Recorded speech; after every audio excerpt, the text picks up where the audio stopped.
Mom. I want to know how to write an offer on a house. Hey y'all, welcome back. My name is Shawn. And I'm Kyle. And each week we have another key that unlocks a mystery of real estate. And remember, not only are we doing these videos to provide value for you. Nope, we're doing it to drum up business for us. Because we're active real estate agents in the Atlanta market, and we want you to hire us. And also we want you to trust us to find you an agent anywhere in the United States. And finally, we want you to like us. Please like us, and if you do, hit like, subscribe, share, and tell your mom. That's right. That's right. Hey y'all. Hey. Well, this week's our question actually did come in from your mom, and she wants to know, how do you write an offer on a house? It came in from your mom? Well, not my mom, their mom. Oh, it came in from your mom. Well, I'm sure your mom has been watching our videos, and your mom knows that buying real estate is hard. And it's also likely the largest financial investment that you've ever made in your life. And it's emotional. And there are different types of homes to buy, and different types of markets, buyers and sellers, and sub-markets. And there's good agents and bad agents. And there's also people out there that think they can do all this all by themselves. I mean, you have a full-time job already. You need to hire a full-time licensed real estate professional to write any offer for you and or to review an offer you've received on your home. Now, what is an offer? Good question. And what's a good offer? And what goes into an offer? Most people think an offer is only about price, but that's only a small portion of it.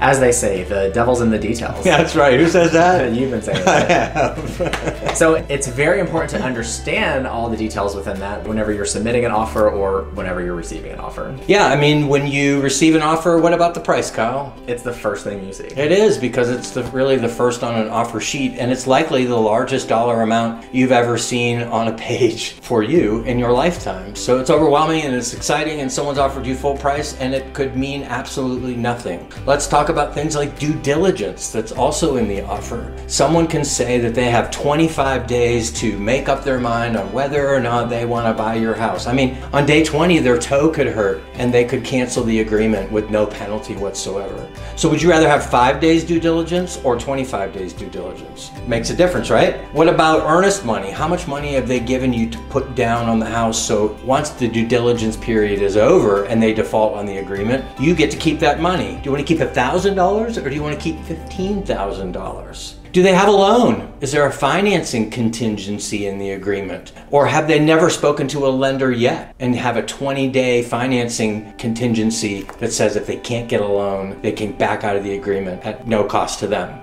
Or maybe they're paying cash. Or closing date, maybe they want to close in 30 days or they want to close in 90 days. If you want to close in 90 days, then you have to pay 3 more mortgage payments. All that adds up to the bottom line for you. So buyers, you want to write an offer that's most attractive to the seller. And sellers, you want to make sure that you understand every detail about that offer before you counter or accept. And it also depends on the type of market you're in. You know, are you in a buyer's market, a seller's market, or even a normal market? Sometimes within the market, sub-markets are created. Let's say single-family homes are in really high demand and there's very low inventory. And then you have condominiums on the other side that there's a ton of out there and it's very low demand. You basically are in a seller's market for the single-family homes, but the condominium market, you're in more of a buyer's or a normal market. Yeah, everywhere you turn on the news, you look at the newspaper, seller's market, that's all you're seeing. But you want to buy a condo in a seller's market, you're going to pay full price, you're going to pay all your closing costs, and you're going to ask the seller for nothing. But let's say you want to buy a condo in a building that has 5 of the same condo for sale at the same time. And they're all the same price. Are you in a seller's market anymore? Not in that building. Nope, you're in a buyer's market. So everybody wants you to buy their house. So the way you structure your offer will be completely different. And also something to think about, what if you have a cash buyer that has no loan at all and they want to close in 2 weeks? Do you think that's going to have an effect on the offer? Absolutely. Of course. It's about communication. What is the motivation of the seller? And what is the motivation of the buyer? Having a good real estate agent that really dives in and actually calls, like communication, like we talk to each other, that used to be a thing when I was a kid. Nobody talks to each other anymore, but it's important to do in real estate, and finding an agent that does that to understand the details of why the seller is moving is important. Imagine husband and husband are in the middle of a divorce and they're living in the same house while they're trying to sell it to get the money out of the house. Do you think they're motivated to sell? Oh yeah.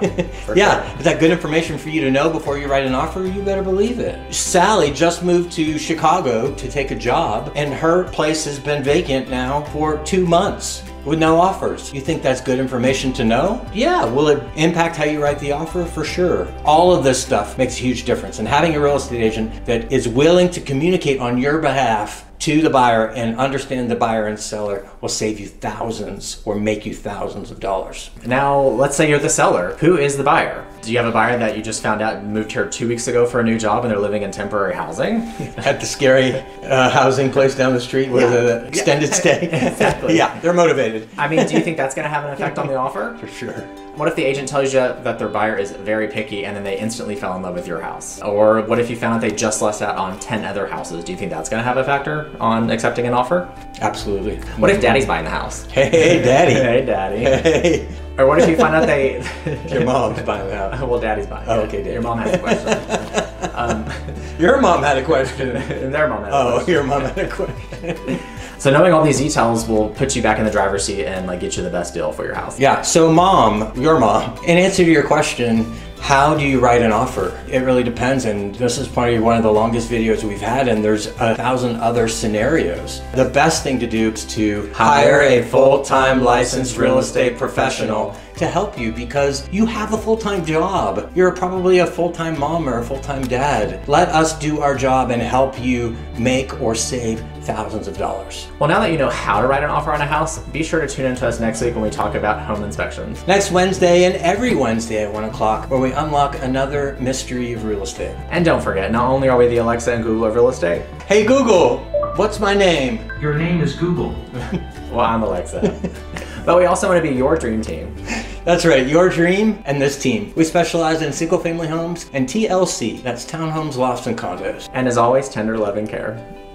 Oh. Hey y'all, thanks for watching our videos. If you want to buy or sell real estate in the in-town Atlanta market, we want to be your trusted advisors. And if you live anywhere else in the United States and want to be connected to a full-time licensed real estate professional in your area, we can help with that too, and at no cost to you. Kyle, I'm a poet, didn't know it. Anyway, connect with us on our website at yourrealestatedetectives.com. In fact, be sure to follow us on all social media platforms, Facebook, Instagram, at The Real Estate Detectives.